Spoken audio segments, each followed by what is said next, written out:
Oi! Oi, amiga, tudo bem? Ai, que honra.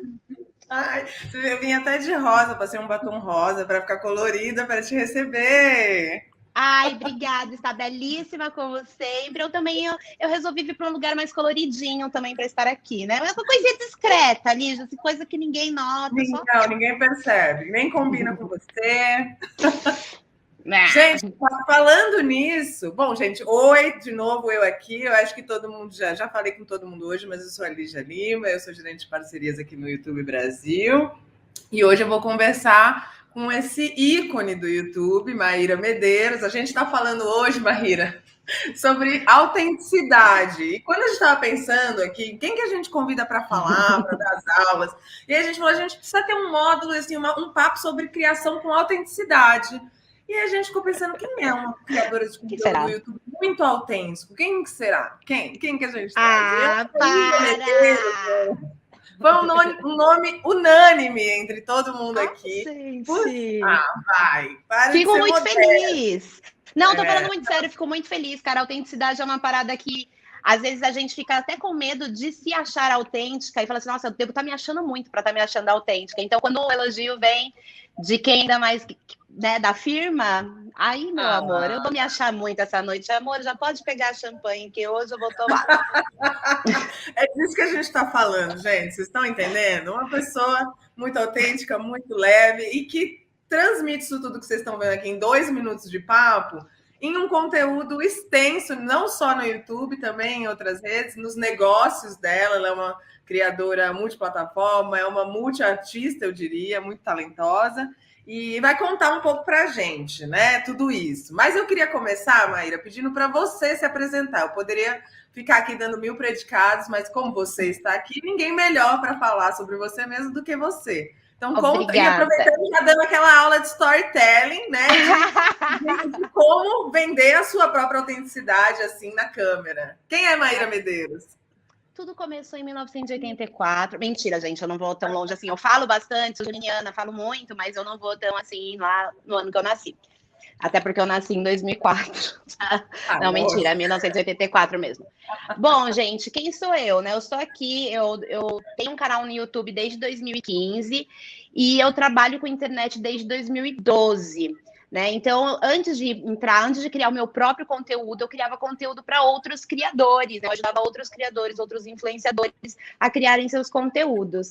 E antes disso, eu entrei um pouquinho assim no mundo digital, né, por outra rede social, porque eu dava aula de inglês e aí eu resolvi levar um pouquinho para a internet o que eu fazia dentro da aula, mas isso era muito antigo, isso era 2009, 2010, então tipo, era uma coisa que não era muito comum, né? Não existia os conteúdos, o branded content, não existia o conteúdo que as pessoas, não existia publi, sabe? Era uma coisa muito diferente o território da internet. E daí eu meio que fui acompanhando a internet, o crescimento da internet pelos bastidores, né? Então, tipo, eu ia muito em eventos de blogueiros e, tipo, ia ver, tipo, os acontecimentos, vi o nascimento de todos os memes, o que me torna uma pessoa bastante velha e cringe. Segunda geração Z. Ai, não aguento mais cringe, gente. Vamos fingir que a Mas gente é geração G, né? G. Ou seja, não sei nem qual é a letra do alfabeto da geração cringe, gente. Tá tudo bem, tá tudo certo. exatamente, é o orgulho cringe, Liz. Eu já tô trabalhando assim, o orgulho cringe, que eu gosto do que é cringe, vou fazer o quê? Vou Eu mentir? também. Aceitação é parte da autenticidade, não é não, Maíra? Exatamente. E o estar no YouTube me deu uma perspectiva muito diferente da internet. Eu acho que lá em 2015 a gente estava trilhando justamente caminhos que não haviam ainda sido trilhados por outros criadores. Então, se a gente pega os criadores ali do YouTube de 2015, a gente vai ver pessoas com narrativas mais únicas, mais específicas, né? Pessoas fora do padrão, pessoas falando sobre minorias, pessoas falando sobre por que será que sempre a sociedade foi assim? Será que aconteceu nesse tempo? Então a gente veio de eu vejo muito isso que nessa época o YouTube tinha uma leva muito questionadora, né? Os creators questionadores, eu gosto de falar assim. E a internet, quando eu entrei para criar conteúdo, eu tinha um medo gigantesco, que era de ser julgada. Eu tava vendo a Isa falando lá, né? Tipo, ai, que não sei o quê. A mesma coisa, sabe? A mesma coisa. Eu tinha muito medo de ser julgada. E eu imaginava que eu deveria servir determinada aparência para estar na internet. E daí eu tive que quebrar muitos traumas, assim, tipo, eu tive que querer muito criar esse conteúdo para poder furar esses medos que eu tinha naquela época. E daí a gente começa a entender uma coisa muito louca que aconteceu comigo e tem tudo a ver com a autenticidade. Eu percebi que as coisas que eu tinha mais vergonha em mim eram as coisas que me tornavam eu, entendeu? Então, tipo assim, eu sempre morria de medo de falar demais, porque eu risada alta, porque eu falo com a mão, porque eu faço isso, porque eu faço aquilo. E daí, no final, nos meus vídeos, eu percebia que as pessoas, elas gostavam exatamente daquilo em mim. Então, nesse primeiro momento, nos primeiros anos, eu senti um negócio assim, cara, mentira que vocês gostam de mim mesmo, assim, desse jeito, que eu sou, que eu tô falando aqui. E aí eu testava, aí aparecia um vídeo toda desconcumbelada, sem maquiagem, e continuavam gostando de mim. Eu, ai, gente, vamos se abraçar.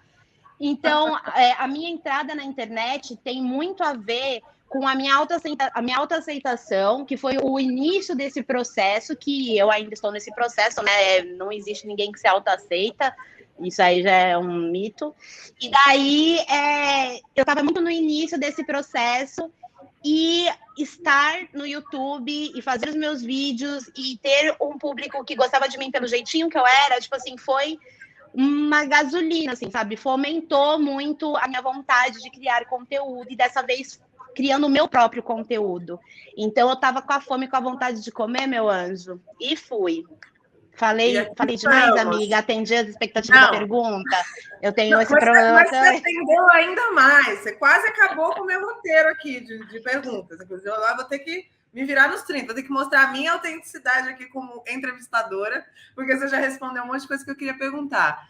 Uma das coisas era isso, né? Hoje você tem mais de 2 milhões de inscritos, mas você começou há 5 anos, uma época muito diferente. Você já falou um pouco das motivações, mas eu queria entrar um pouco mais nesse assunto, né? Eu sempre falo que o YouTube não é uma corrida, se fosse uma corrida, não era uma corrida de 100 metros rasos, que você corre rapidinho, chegou, acabou. Não, é mais parecido com uma São Silvestre, né? Você vai correr com consistência, é um caminho árduo, longo, mas com consistência você chega lá e é uma prova muito linda, né? Então, eu queria que você contasse um pouco desse processo, assim, mas hoje você já está você tem um canal e um negócio muito consolidado, eu falo isso muito para você, acho que você tem um negócio mesmo, né? Muito estruturado já, tudo, a gente vai falar um pouco disso depois também, mas você começou como qualquer outra pessoa começa, com 0 inscritos, né? Sim. E eu acho que é isso, você falou um pouco das suas motivações, mas se você puder contar um pouco mais, assim, o que além do prazer e da sua vontade, o que mais te motivava a continuar? Quando você achava que, putz, agora não vou mais, além da energia da audiência, das pessoas gostarem de você como você é, o que mais te motivava a continuar? E te motiva até hoje, afinal, o caminho ainda tá acontecendo.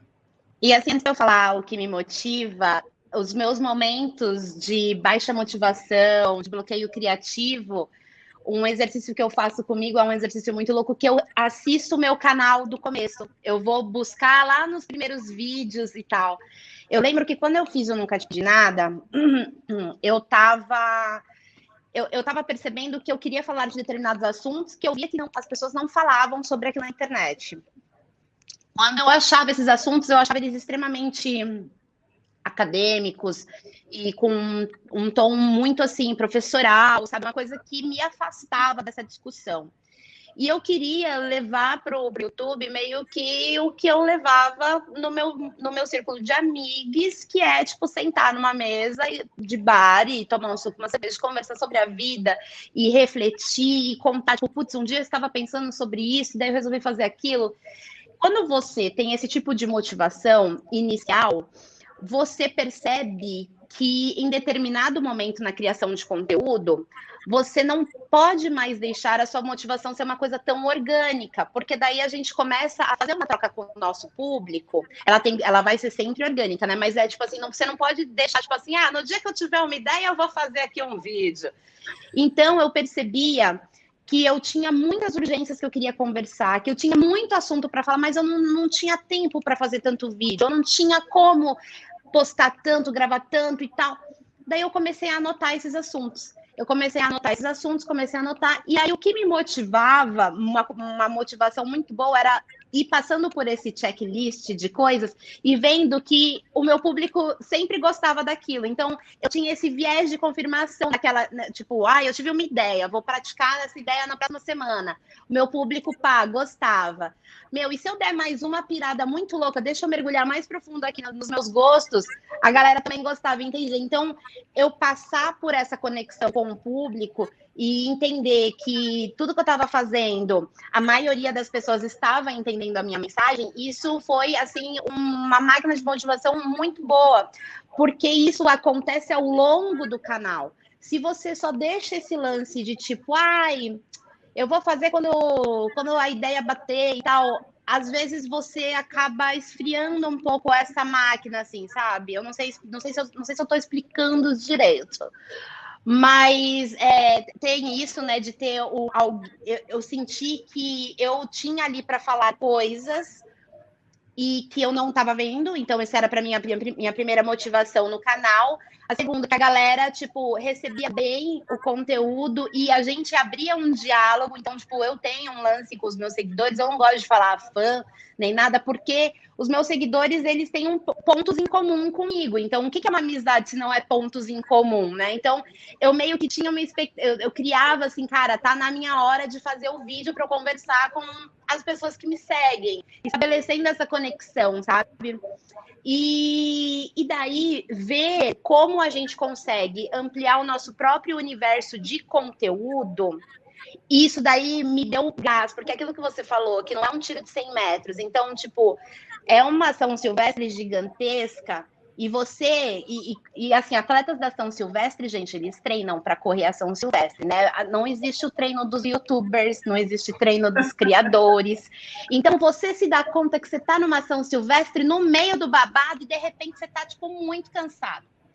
Então, você entender e estabelecer uma conexão com a sua audiência é extremamente importante justamente para você manter uma motivação, saca? Não sei se eu viajei muito, mas esse é um dos pontos que eu mais me motivo, que é trazer o meu universo e ver o quanto que aquilo conecta com quem está assistindo. Às vezes não conecta nada, tá? Não vou mentir aqui que, nossa, 100% dos meus vídeos todo mundo assiste e ama. Não, tem gente que fala, eita, eu odiei esse daí, nem assisti. Mas também tem gente que fala, poxa, eu nem quero saber sobre isso, mas eu tô assistindo e achei super legal. Entendeu? Então eu acho que tem muito essa acho que é uma simbiose, sabe, Lígia, com os seguidores. Eu acho que isso é o que dá pra gente esse gás de manter, entendeu? Eu acho que você está falando muito da conexão com a audiência, né? E também de entender que você vai construir essa base de audiência e você vai construir essa relação ao longo dessa caminhada junto com ela, né? Então, você está falando muito da importância de criar uma conexão desde sempre, desde o início, porque eu também sempre falo, além da São Silvestre, que às vezes as pessoas falam, 100 inscritos não é nada, mas eu falo, gente, eu não estou falando para 100 pessoas nunca, praticamente. Então, assim, 100 pessoas que escolheram apertar aquele botãozinho para se inscrever, são as 100 pessoas que estão ali com você. Então, olha para aquelas 100 pessoas, se comunica com elas, porque às vezes com essa coisa dos números, né, a gente esquece esquece de lembrar, o famoso esquece de lembrar, que esse número que está aí, na verdade, é uma pessoa, é um ser humano que quer criar uma conexão, que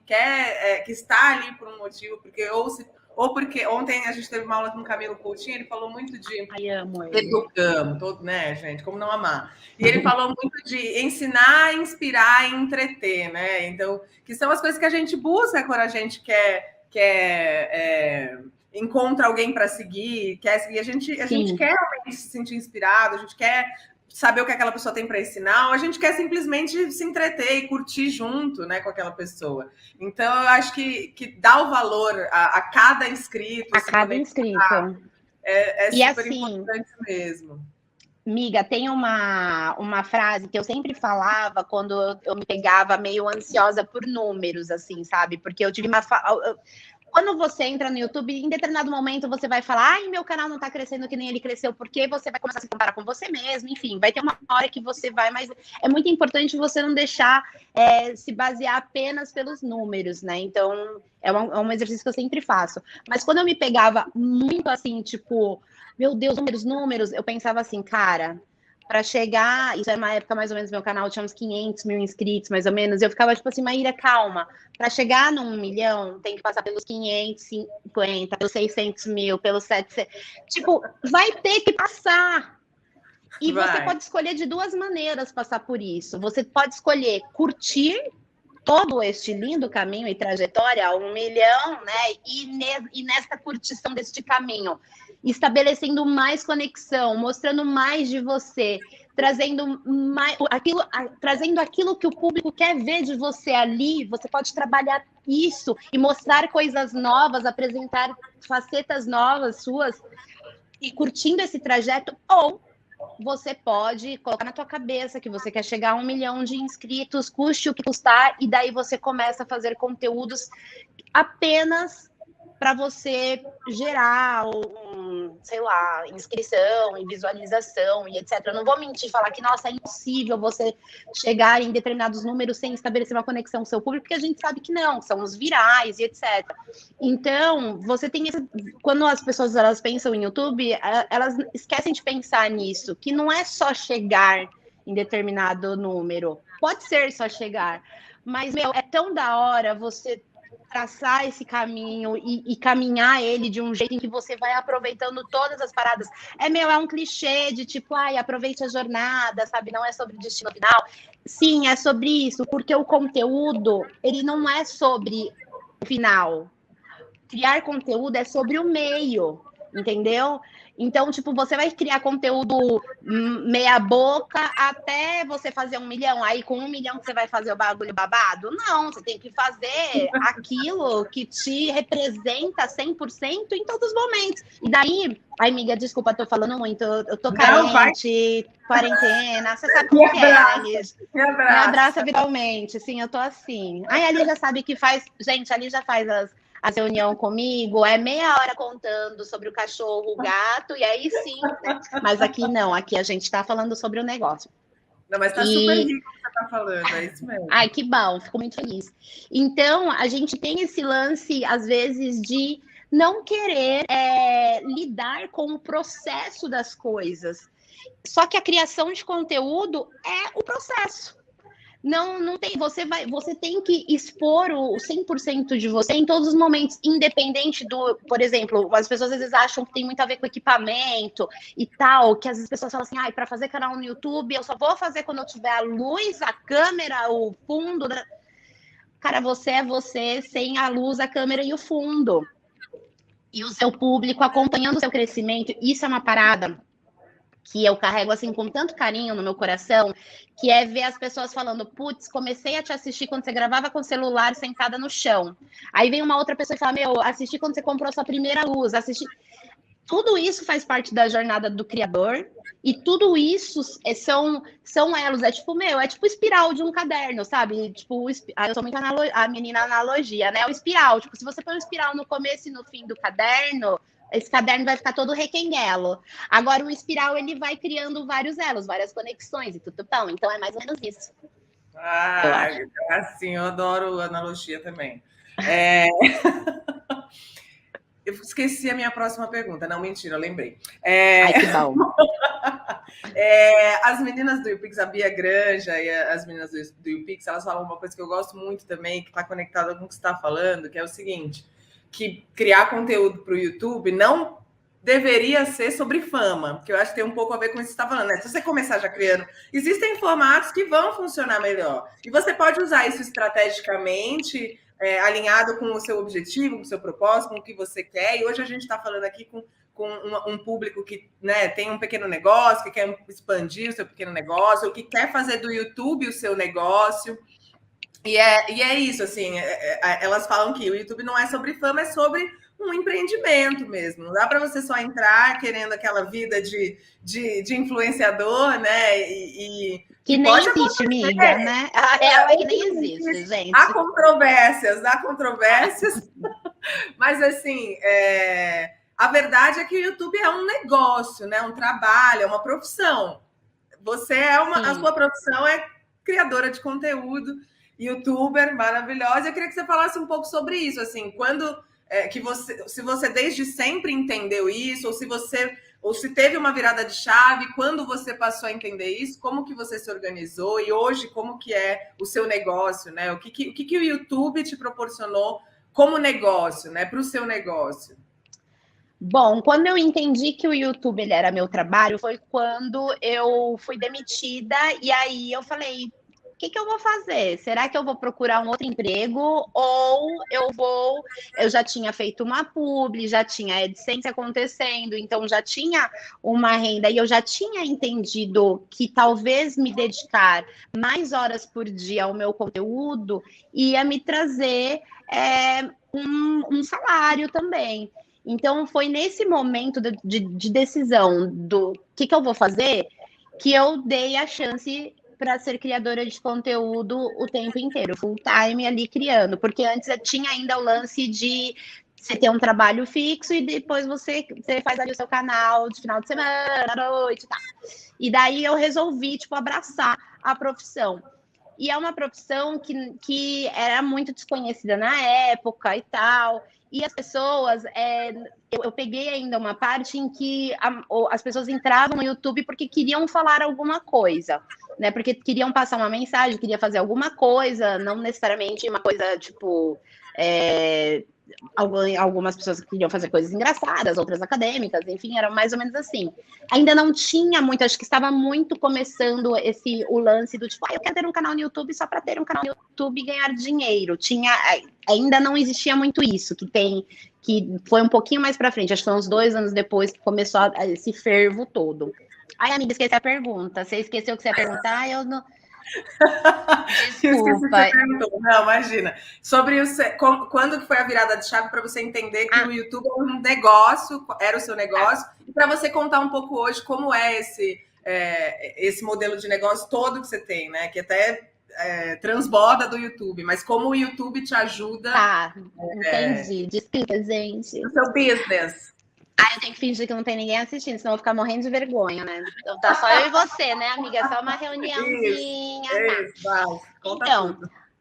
o YouTube, ele me mostrou que a minha conexão com aquelas pessoas, tinham conteúdo, elas gostavam do conteúdo que eu fazia, elas gostavam das coisas que eu usava, elas gostavam das coisas que estavam no meu cenário. E eu sempre exerci um diálogo muito transparente com publicidade, né? Eu sou formada em publicidade e propaganda, então eu sou aquela pessoa chata que fala, eu odeio quem não sinaliza publicidade, porque eu sou a chata da sinalização da publicidade, pois tive aula de ética, né? Na faculdade, não vou assim também, né, gente, jogar os estudos para cima, agora sou youtuber, que é exatamente o que as pessoas acham que é, mas não. E daí eu comecei a entender determinadas coisas e falei assim, cara, eu posso usar isso por uma coisa saudável, né? Estabelecer aqui vínculos saudáveis que podem me ajudar como marca, né? A marca nunca te pedi nada, porque a gente tem que entender também que era um momento que a gente não sabia exatamente o nosso futuro, né? Então a gente foi meio que pisando. Tipo naquele negócio que tinha no Faustão, das pedras falsas, assim, no lago. Você tinha que pisar para ver se a pedra tava ali Mais segura. uma vez comprovando que é cringe. Ai, gente, eu nasci para isso, sabe? Para falar do passado. Vou fazer o quê, amiga? E daí a gente meio que vai pisando, ver se o negócio rola. Vai, beleza, próximo passo. Então, o que surgiu, né, do YouTube, das conversas que eu tive com as pessoas que me seguem no YouTube? Surgiu oportunidades, então por exemplo, o que constitui hoje o Nunca Pedi Nada, né, aqui. Eu escrevi um livro, esse livro, ele veio através das coisas que eu falava nos meus vídeos, dos meus roteiros, e é muito engraçado porque quando eu comecei a escrever o livro, eu cheguei assim na editora e eu levei, tipo assim, o meu computador, eu falei assim, bom, então, isso daqui é o meu drive com os meus roteiros dos vídeos, ó. Então, basicamente, tipo assim, a gente estabeleceu uma comunicação, eu sabia que tinha assuntos que eu poderia aprofundar, e isso daí não tinha como aprofundar em um vídeo meu conhecendo o meu público, né? E me conhecendo também, que eu não consigo falar do mesmo assunto por mais de 3 minutos, vocês puderam ver. Então, tipo, pô, vamos fazer um livro. E foi uma época também que era aquele festival de livros de youtuber, e aí gera aquela insegurança, né? Do tipo, será que vão achar que o meu conteúdo é menor e tal? Mas no final das contas, não. Também agora eu tenho também, a gente fez agora recentemente uma linha de tintas coloridas para o cabelo, meninas, né? E veja bem que o meu canal, ele não é um canal de cabelo, maquiagem e coisas assim, né? Ele é um canal que fala sobre comportamento, entretenimento, fala sobre outras coisas, mas o cabelo colorido faz parte de mim e sempre acaba entrando de um jeito ou de outro. Às vezes a gente brinca com o cabelo colorido, às vezes tem vídeo de cabelo colorido, mas não é o meu foco de conteúdo. Então, quando você está no YouTube, não necessariamente só aquilo que você está passando nos seus vídeos que vai ser absorvido pelo seu público. E você começa a ter muitas oportunidades de negócio através das outras coisas também. Então, por exemplo, muitos youtubers fazem fazem camiseta, fazem coisas mais específicas do canal, então é um leque muito grande de coisas. Se limitar só ali, às vezes é você perder uma oportunidade para você dar um passinho além, sabe? E o além não é tipo assim, nossa, para, sei lá, ser, não sei, eu não tenho muito esse lance de objetivo de, eu quero ser multimilionária, essas coisas assim, não. Tipo assim, pra mim, o ir além é, tipo, fazer uma coisa que me dá prazer, que é legal criar, que é legal fazer. Porque tem muito isso. Quando você tá ali no seu canal, as pessoas, elas entendem aquilo que você tá fazendo com gosto, que você tá gostando de estar ali, sabe? Então, vai muito disso também. Ai, amiga, eu acho que é isso. Espero que eu tenha Deixa eu te respondido. perguntar uma coisa sobre o livro Deixo. ainda. Tá. Se você pudesse dar uma dica assim, quando você lançou o livro, que estratégia você usou no YouTube para vender o seu livro, para ajudar na venda do livro? Tá. Por exemplo, eu sempre eu sabia, eu sei exatamente antes do que está escrito no livro, pois eu que escrevi. E daí, toda vez que eu tinha algum assunto em algum vídeo que eu sabia que eu tinha escrito sobre isso no livro, eu já falava, gente, meu livro fala isso, e tá. E tem também, as pessoas, tem o product placement, né, querida? Que, assim, antes de me mudar para cá, eu tô aqui num lugar novo, estou numa casa nova, então não tem ainda as estruturas. Mas, do meu lançamento do livro até o meu último dia no meu último cenário, o livro ficava aqui assim, ó. Então, quem chegava, nunca tinha me visto na vida, não sabia quem eu era, mas caiu sem querer num vídeo, viu que eu tenho um livro, uma pilha de livro com meu nome ali, entendeu?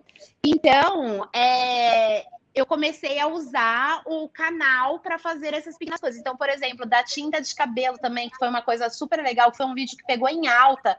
E, gente, nossa, eu nunca imaginei que esse vídeo ia pegar em alta. Gente, sabe aquelas brincadeiras de adolescente da escola, que era um papel que você fazia assim, check, check, check, check, sabe? Eu fiz um daquilo com cores de cabelo e o meu marido escolheu a cor do cabelo aleatoriamente. Eu nunca imaginei que fosse, né, acontecer alguma coisa. Porém, o vídeo foi em alta e olha só quantas pessoas me conheceram através daquele vídeo. É um vídeo em que eu falo de um negócio meu, entendeu? Sim. Então, o YouTube, ele te dá muitas chances. E falando também sobre usar o YouTube para os negócios, né? Que você estava falando que as pessoas que estão aqui nos assistindo têm esse lance. Eu gosto de fazer uma coisa no canal que é assim, eu pego uma coisa que eu quero muito falar e pego um assunto que tá quente, que tá, tipo assim, todo mundo falando. Só que aí esse assunto, ele não... Tipo, vou dar um exemplo muito assim... mais fácil, tá? Com um viral bem... Tipo, não sei se vocês vão se lembrar daquela trend super forte que era Tente Não Rir no YouTube. Tente não rir. Aí vinha lá cachorrinho correndo, cair, ai, meu Deus, eu dei risada, droga. Eram assim os tente não rir. E daí, o que eu fiz? Eu coloquei o tente não rir junto com o meu conteúdo.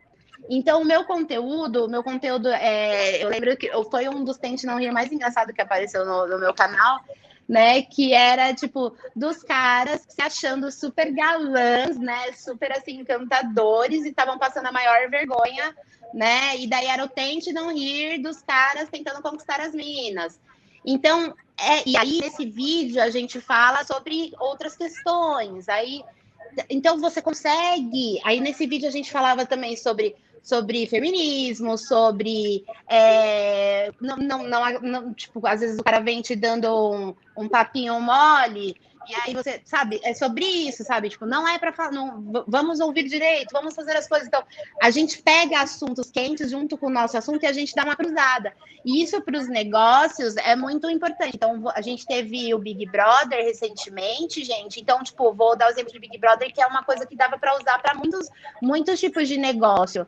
Então, tipo, por exemplo, uma pessoa que tem canal de moda, looks inspirados nos looks da Juliette, entendeu? Tipo, uma pessoa que tem. Amiga, a gente, na época das lives do Big Brother, a gente fez até. A gente descobriu que um canal surgiu por causa das lives e o canal se chama Fofocar, que era um canal de carros e eles estavam falando toda a fofoca do Fiuk pra gente. Aí eu falei, gente, fala sobre fofoca de carros. Então, tipo, o Fiuk trouxe isso. Então, existem muitas coisas quentes, assuntos quentes que você consegue puxar para o seu ladinho e dar uma aquecidinha no seu conteúdo também, entendeu?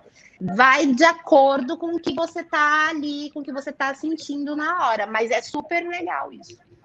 E dá muito resultado também, amiga, porque fura muitas bolhas. Isso também é uma coisa muito importante de falar. Tem isso de surfar essas tendências e junto com isso também, que já vou dar a dica aqui, tem o que a gente chama de evento de sustentação, né? Então, carnaval, vai lá e faz uma coisinha sobre o carnaval. Sim, é Natal? Sim. Você faz. Vai lá e faz. O negócio é de cozinha, é culinário, gastronômico, vai lá e faz uma receita de Natal. Sim. Então, sem aproveitar amanhã. Aliás, amanhã não, ontem veio alguém aqui que contou tudo. A Nanda Cantarino veio aqui e contou tudo sobre o algoritmo, explicou que o YouTube é uma ferramenta de busca, né? Afinal, Sim. Então, assim, muitas pessoas no Natal vão pesquisar sobre o quê? Como fazer peru de Natal. Exatamente. Como fazer a farofa, o arroz com passas ou sem passas. Então, aproveitar essas tendências sempre é um bom caminho também. Você falando, me lembra o que aconteceu também de sazonal, que deu muito bom no meu canal, amiga. Foram os vídeos de brinquedos close certo, né? Então, normalmente, o que são os brinquedos close certo, gente? Os brinquedos que estimulam a coordenação motora das crianças, que faz elas pensarem, que quebra estereótipos de gênero, né? São esses brinquedos que estimulam um crescimento saudável da criança, não tão assim em cima de gênero e tal. Então a gente faz vídeos de brinquedos close certo, perto de Dia das Crianças, perto do Natal, entendeu? E que são momentos. Então, a pessoa às vezes está procurando um brinquedo legal para comprar para alguém da família, para uma criança. Só que aí ela não queria qualquer brinquedo, ela queria um brinquedo que agregasse alguma coisa. E como essa pessoa ela já frequenta o meu canal e já sabe o que rola no meu canal e tal, e quando ela vê essa lista de brinquedos close certo, putz, que da hora, vamos lá. Então é um jeito, a gente junta, tipo, a tendência, as buscas.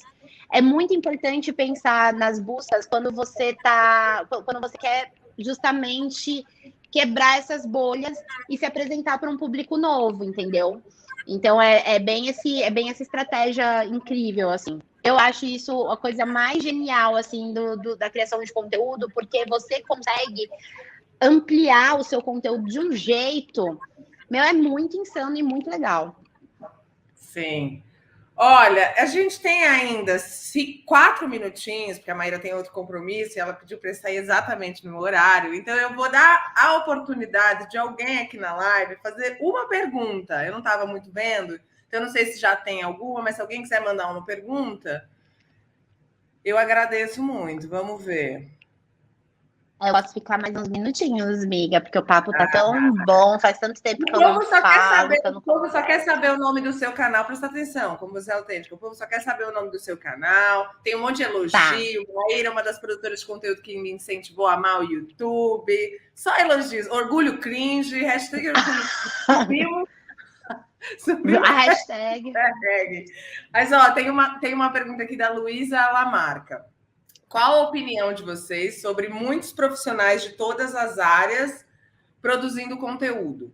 Tá meio que obrigatório essa parada? Quem não tem intimidade com a câmera acaba pagando de menos competente? Você acha? O que você acha? Não, eu não acho. Eu acho que é assim. Eu acho que existem muitos tipos de conteúdo, né? E eu acho que as pessoas às vezes elas acham que só existe o jeito de criar conteúdo que é estando na frente das câmeras. Eu acho que às vezes algumas pessoas elas resumem muito a criação de conteúdo como estar na frente da câmera falando sobre alguma coisa. Mas, por exemplo, eu vou dar o exemplo aqui do canal Meteoro Brasil, né? Que é um canal que ele não tem um youtuber sentado falando, entendeu? Então, tipo, existem muitas maneiras de você criar conteúdo e que com certeza uma dessas maneiras vai se encaixar no seu jeito de querer fazer aquilo, né? Porque às vezes às vezes as pessoas acham que tem uma fórmula pronta para irritar, para dar certo. O que eu faço? Eu tenho que falar assim, eu tenho que falar assado, não sei o que. Tem que ser uma coisa verdadeira, saca? Tipo, porque as pessoas percebem quando não é.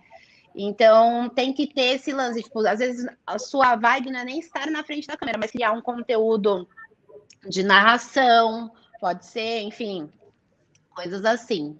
Formatos e números aí, sem precisar muitos formatos. Botar a carinha para jogo. Sim, porque realmente, né? Isso de novo voltando eu acho que assim tem uma coisa sobre pessoas autênticas e sobre demonstrar autenticidade, que acho que assim, pessoas autênticas, elas geralmente conhecem bem os seus pontos fracos e os seus pontos fortes. E elas têm uma boa relação em levar isso para o externo, né? Então, assim, rir de si próprio, que é isso que você falou, rir de si próprio é uma grande característica de uma pessoa autêntica, que é, gente, eu sou assim, eu falo alto, minha risada é desse jeito, mas isso é quem eu sou e eu me divirto com isso, eu vou lá e acolho isso e mostro, né? Então, eu acho que quando você... E obviamente, também tem o seu limite, né? Assim, entre o que você consegue colocar ali e se sentir confortável também, e o que você fala, cara, isso daqui eu não vou fazer na frente da câmera jamais, porque eu sei que não é não vai ser tão bom para mim mesmo. Até, exatamente. Eu vou ver se eu vou conseguir desver, não sei, então melhor não. Exatamente, só deixa ali o que você consegue. É um bom parâmetro. Você conseguiu assistir a louca. Exatamente. Mas eu acho que é isso, assim. Então, eu acho que o que vai dar esse tom do eu tô pagando de menos competente, não sei se é necessariamente isso. Eu acho que tem mais a ver com eu tô confortável com o que eu tô fazendo, eu tô me vendo naquilo. Isso aqui eu acho que é melhor não, mas também, de novo, voltando ao que a Maíra falou, sem deixar que isso vire uma autossabotagem também, né? Sim, se entendendo, se respeitando, se aceitando. Nem sempre você vai aceitar tudo, porque isso é mito, como ela bem colocou, né? Vai ter coisa que a gente realmente não aceita. É melhor não lidar publicamente, né? É o que a gente consegue. Isso aqui eu não vou conseguir desver, então é melhor nem colocar. E assim você vai encontrando seu tom. Eu acho que também tem uma coisa importante que você falou lá no começo, que é o seguinte: lá em 2005... vocês começaram, um monte de gente começou e era um outro ecossistema, né, de criação de criadores. E hoje isso mudou muito. Tem uma desvantagem aí, talvez, que seja um pouco da saturação e de muita gente fazendo muita coisa, e talvez por isso ser mais difícil você se destacar como uma pessoa autêntica, mas você pode também perceber claramente quando você vê muitas pessoas fazendo a mesma coisa, mas tem pessoas que você fala, cara, essa daqui eu me identifico. Então, assim, tem audiência para todo mundo. Ao mesmo tempo tem muito conteúdo, muita criação, muito criador, tem audiência também para todos os gostos. Se você mostrar essa autenticidade, que alguém com certeza vai se conectar, né? Eu acho que tem isso. E, apesar de ter a saturação, por outro lado, tem também aprender com quem veio antes, né? Então, assim, já tem muita coisa feita, já tem muita fórmula que deu certo. muita fórmula que não deu, então também tem tem toda uma microsegurança, né? Tipo, alguém que já deu uma Exatamente. carpida ali, né, antes. Exatamente, exatamente. O que também não deve ser um limitador para sua criatividade. Então, assim, saia, liberte essa fera que há em Sim. você, solte toda a sua autenticidade, seja uma Maíra Medeiros. Ai, amiga, para de com vergonha. Ai, para. Má, muito obrigada mesmo pelo seu tempo, por esse papo delicioso. Espero que todo mundo tenha gostado. Se você quiser deixar um último recado, se despedir, eu ainda vou ficar para dar um tchauzinho, mas muito, muito, muito obrigada por essa conversa. Ai, gente, eu quero agradecer pelo convite, tá, por estar aqui. Eu me sinto muito importante falando assim, parece que as coisas dão sempre certo, né? Olha que loucura, né? Mas, gente, criação de conteúdo é uma coisa que tem que ser prazerosa para o criador, gente. Isso é uma coisa muito importante, né? Porque você gera aquilo e você coloca aquele conteúdo no mundo e aquilo leva a sua essência junto com você, gente. Então, quem gostou de mim, meu canal é Nunca Te Pedi Nada. Quem não gostou de mim, esse não é o meu canal, não vai lá reclamar. Mentira, pode ir lá e quem sabe você assiste alguma coisa e gosta, não sei, resolve ficar, não sei.